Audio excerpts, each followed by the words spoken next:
Everyone.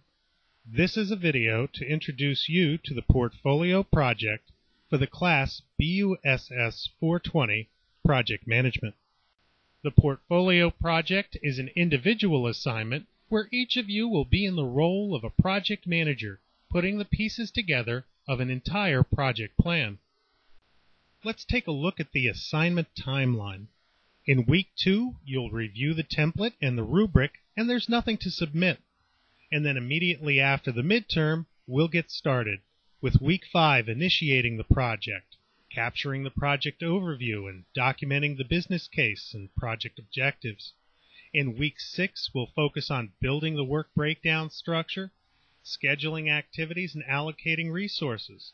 And then finally, in week 7, we'll move on to managing risks, analyzing the constraints, evaluating and controlling the project, and finally closing the project out. So here in week 2, I'm asking you to review the templates in the rubric. And here I have a graphic that demonstrates the template for your project plan. Now it's rather large, but it's broken into sections. We'll have the title, the table of contents, and the instructions. And then you'll move on to initiating the project. We have a series of instructions for the work breakdown structure, scheduling, and resource allocation. And then we'll move on to the final sections, such as identifying risks, analyzing constraints, evaluating and controlling the project, and then finally closing it down. And there's even a page there for you to include all your external references. Now there's a separate Microsoft project template that I'll also make available to you to help you with that assignment on the work breakdown structure, scheduling, and resource allocation, and we'll get into that in just a little bit. Now, I want to point out in the template, there are 2 kinds of responses I'm looking for. Some are based on project management theory, and then the others are based on the application itself, the case study. So in the blue boxes, please provide responses based on that project management theory, and then the yellow boxes are to be responses based on the case study. And for the responses to the project management theory questions, please cite your external research. So let's turn our attention to the project itself. Now you are going to be the project manager and the one juggling all of the different elements of the project. And for the final project, I'll be looking for theoretical answers and application-based or case study-based answers. So for the theory, well, that'll be based on project management knowledge areas. You'll be asked to provide responses to the different elements of the system development lifecycle. I'll ask you about stakeholders and stakeholder management. And we'll also be diving into the triple constraints of time, resource, and scope. Now for the application, or the case study, let's pick something fun. Our case will be centered around Expedition Everest, and that's a thrill ride. A thrill ride not at any resort, but at the Walt Disney World Resort. That thrill ride is a roller coaster that makes its way through the Himalayas. Now there's a brief case study in Chapter 1 of our textbook that talks about this Expedition Everest thrill ride. But another resource is a series of 5 different films up on YouTube all about the building of this thrill ride, Expedition Everest. So you've got some great material there you can refer to. Now, one of the last things you need to review here in week 2 is the rubric. And we have 2 rubrics. Right here you see the rubric for the written portions of that final portfolio project. And here is the rubric for the Microsoft project portion of the final project. And now I want you to ask yourself, before you turn anything in, can you please grade yourself using these rubrics? That's the strength and the power of having them, is that you can grade your own work even before I get a chance to. Please take that opportunity. So let's move forward and start looking at the work that's required for week 5 around initiating the project itself. Again, here you are, that project manager in the middle, juggling all the elements of the project. One of the greatest jobs of a project manager is communication and coordination. And let's say this group here Well, let's say they are the management structure of the organization. We'll have to coordinate them and the project team. We may also have to coordinate very specific experts around building thrill rides. And the list goes on. There's going to be the construction company and external contractors. And we mustn't forget the customers that are going to come to the park and use the thrill ride. Now, all that communication and coordination starts by being able to state clearly what the project overview is and what the business case or project objectives are. And we have two sections in our template to capture that information. Now, when you go to fill out that information, I want you to put one word right there in the front of your head, and I want you to keep it there. And that one word is why. For the theoretical questions in this section, why use a structured project management approach in the first place? Why do we need such a thing? And then the second part asks, why is our behavior as a project manager so important in this stage of the project? Now, for the application-focused questions, ask yourself, why do this particular project and not a different one? There are so many options out there. Why does this one make sense? Why should our stakeholders care at all? And why do we prioritize one of the constraints of time, resources, or scope over the others? Those are the important questions to answer while you're initiating the project. Why? Now let's move on to our Week 6 activities around creating a work breakdown structure, a schedule, and then allocating resources. And for these activities, we're going to ask ourselves 4 more questions. 4 more questions about the project. The first one is what? What are the deliverables to be produced by this project? The next question is how? How do we put these deliverables together? Then we'll ask and answer when. When do these activities occur? And then finally, who is allocated to perform those different activities. For this part of your final project, well, it's all application-based. There's really no theoretical portion of this. And for those 4 questions, we'll answer what by identifying a WBS, which is a list of deliverables needed for or from the project. How are the activities under each deliverable, and these are the activities needed to produce them. When, the start and end dates. We'll set activity precedence relationships to determine those start and end dates. And finally, to answer the question who, well, we'll do our resource assignments, and we'll be doing this as roles rather than personal names. Now, probably the best way that I can help you is to show you a small example, one that you can follow when you go about applying this to the Expedition Everest case itself. So for this example, we'll have a husband and a wife, and they'll want to purchase a computer system. Now we know there's all sorts of activities involved, such as setting a budget, investigating different computer companies, determining how much cash we have or credit we have in order to buy a computer before we actually order it. And then finally, all of that has to happen before we actually power something on. Now, what I have here displayed is actually a smaller portion of the template provided to you for the final project. We'll go through the exercise of completing it for this particular case of purchasing a computer. So the first questions we have to answer are what? And we do that by specifying a work breakdown structure, and those are the deliverables that will be produced by this project, and we'll identify 2 deliverables here, the first being a budget spreadsheet, and the second being the computer itself. Now these are actual things that we'll have when the project is done. We know that they are things because we can inspect them for goodness. Now the important thing to remember here when you do your final project is please include both process type deliverables and those based on the application or the thrill ride itself. It should be balanced.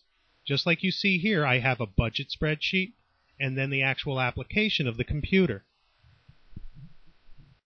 Now that we know what we want to produce, now let's answer the question how by identifying all those actions necessary to produce that deliverable. And you could see here the form of these. It's a verb and then a noun phrase. We'll create something. We'll review something. We'll research it. We'll compile it. Always a verb and then the noun phrase. That's good form. And we'll do this for every element in our WBS. Now to answer the next question, when, well, that's a little complicated, so let me walk you through that. Now the first part of it is to answer what is the duration of each of the child activities, and I'll call them children because they're the ones that are indented the most. The bold items are those that I'll call parents. So please notice that we only set the duration of the child activities. The parent task will inherit those durations of the children. After we have the durations of each of the child activities, the next thing we'll need to do is to set the precedence relationships among the different child tasks themselves. And you can see in that column we've identified a number. And those numbers, well, those are just the indexes of the individual activities, child or parent themselves. So that's where you find the numbers to put in that precedence column. Again, you don't need to set the precedence relationships among the parent tasks. They'll inherit them from the children. Let's move on to answering the question, who? And for that, well, we'll identify role-based assignments for each of the activities. So rather than saying Ron and Cheryl, I identify each responsible person or resource name by their role. Here it's buyer or reviewer or receiver or assembler. It's not Ron and Cheryl. So let me reinforce this one more time. You are setting the precedence relationships, the durations, and the resource names for only the child activities. The parents will inherit from the children underneath them. And there we have it, the completed example of creating a budget spreadsheet and then actually acquiring a computer. Now, if you've been looking at your Microsoft project through all of this, what you'll see on the right-hand side of the screen is the Gantt area.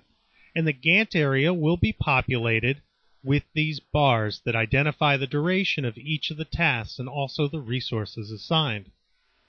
Now, one of the questions in the final project is to ask you to answer the question of what is the critical path? And we're going to use the power of the tool. And to identify the critical path, simply go to the Format tab and select the Critical Path checkbox. Now when you look at the Gantt chart area of your Microsoft project, you'll see that all those critical activities are turned red. Now here for this very simple example, well, all of the activities turned red because they're all in sequence one after the other. But I would suspect that the project schedules that you create for our final project, you'll have some parallel activities, and they won't all be on the critical path. So that's it for week 6. We've built the WBS, the schedule, and assigned resources, answering the 4 questions: what is it that we need to produce? How do we produce it? When do those events occur? And who's assigned to each of those activities? Now, I've titled the work for week 7, Change Happens, and we all know the famous expression, but this is a G-rated film, so I'll stick to Change Happens. Now you see, so far we've been working on initiation and planning, and this is a fantastic plan we have from our last example about creating a budget spreadsheet and purchasing a computer. But it's only a plan. What happens when we get into the execution phase? Well, change happens. Tasks get delayed, resources aren't available, and we have to be able to anticipate and respond to these changes. Now, returning to our portfolio project template, in week 7 we'll start by managing risks. And for the theoretical question, I'll ask you about different methods of risk identification and how we involve stakeholders. And for the application-based questions, well, I'll ask you to do some risk identification of your own and identify risks in all these different areas of the project. Then after we've identified the risks, we'll go on to analyzing the constraints. And for theoretical questions, we'll talk about and ask you to explore expediting or crashing a project schedule, and what those impacts are on the triple constraints. In terms of our case study, well, I'll ask you which of those activities that you would expedite for the Expedition Everest Thrill Ride project. And we'll also dive into the greatest threat to this project. What do you believe it is? Is it budget, scope, schedule, or some combination of the three? Now, during the execution phase of the project, we must also become very good at evaluating and controlling the project. And for a theoretical question, we'll take a look at milestone analysis and identify the benefits and the drawbacks. And as far as our case goes, well, I'll ask you to identify particular milestones that you would insert in the execution phase of the Expedition Everest project. And we'll also do a simple problem, an earned value management problem, to calculate the cost performance index and the schedule performance index of the project. Now we'll also touch on the closing of the project. And for theoretical questions, we'll discuss conducting a lessons learned session itself. And for the application of the case study, we'll answer questions of what termination type this is and other activities associated with administrative closure. And to talk about a little administrative closure based on our classroom, there's also a page in the template for you to cite your references for the Week 5 and Week 7 deliverables. Please identify your outside research and definitely use APA formatting. So there you have it, the BUSS420 Portfolio Project. You will be that project manager juggling all the different elements of the project plan.